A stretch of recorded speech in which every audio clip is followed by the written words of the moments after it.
Wala kang makikita sa Pilipinas na pamahalaang bayan na nasa labas ng exclusive economic zone, kundi yung bayan lang ng Kalayaan.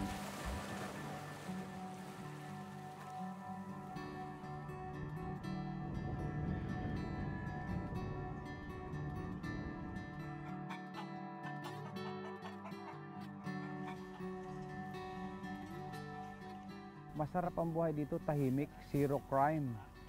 May nagsabi pa nga sa akin, ay Mayor, narinig namin sa radyo, ganito pala sa Kalayaan, libre ang pabahay, libre ang tubig at saka kuryente.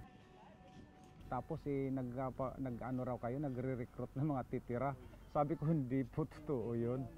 Mayroon na pong mga residente talaga ang Kalayaan at kinokontrol namin yung pagdami dito para hindi naman masira yung environment or ecology ng island.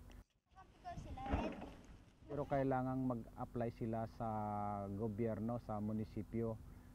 Kasi check upin pa sila, baka mayroong diabetes, baka mayroong mga sakit na nakatago, tapos yun pala ay hindi sila pwedeng tumira sa malayong lugar. Yun, hindi basta-basta yung pagtira rito.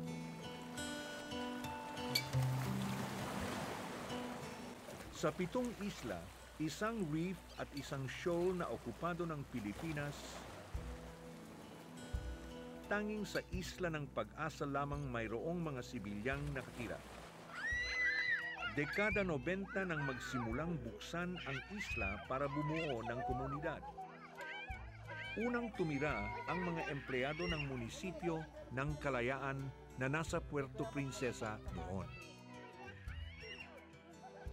Kabilang na ang mga magulang ni Jerome. Nagsimula sa mahigit 50, umaabot na sa humigit kumulang 300 ang populasyon sa isla ngayon.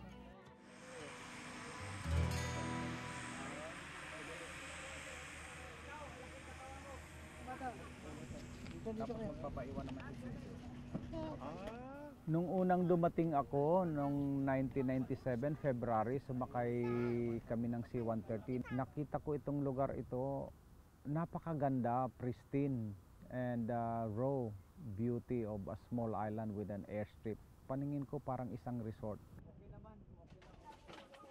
Mayroong 10 mga bahay na wala halos nakatira, kundi mga sundalo. Nakita ko napakagandang bihisan o i-makeover itong island na ito sa ngalan ng Pilipinas. Taong 1956 nang matuklasan ni Tomas Cloma, isang Pilipinong abogado at negosyante, ang mga isla sa kanlurang karagatan ng Pilipinas. Tinawag niya itong Free Territory of Freedom Land. Pero noong 1974, inilipat ni Cloma ang pagmamay-ari sa mga isla sa gobyerno ng Pilipinas sa halagang piso. And Marcos, 2 years after 1968, created a super secret task force. And the order to the task force was to occupy the islands there. Ang nangyari doon, I was the operations officer. I was a captain of the Marines at that time. Pinaputukan kami ng kanyon, warning shot. Hindi kami pinapatamaan. Then we started occupying the islands one by one beginning 1968. At natapos namin yan late 1969. Taong 1978 nang ideklara ni Pangulong Ferdinand Marcos ang mga teritoryong ito bilang bahagi ng bagong tatag na munisipyo ng Kalayaan. Pero gate ng China, illegal ang pananatili ng Pilipinas sa isla ng Pag-asa. Nasa labas kasi ang Pag-asa Island sa itinakdang 200 nautical mile exclusive economic zone ng Pilipinas. Nung time kasi na inoccupy natin yon, wala pang UNCLOS, wala pang pinag-uusap, wala pang batas na nagsasabi na bawal yan. Kaya ang isa sa mga major arguments natin kung bakit natin inaangkin yon ay discovery. Na-discover natin yon.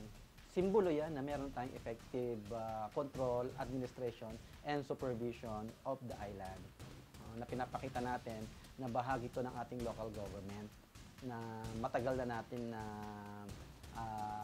ina-administer yung area na yun at ang Kalayaan Municipality ay integral part ng Philippine Municipality.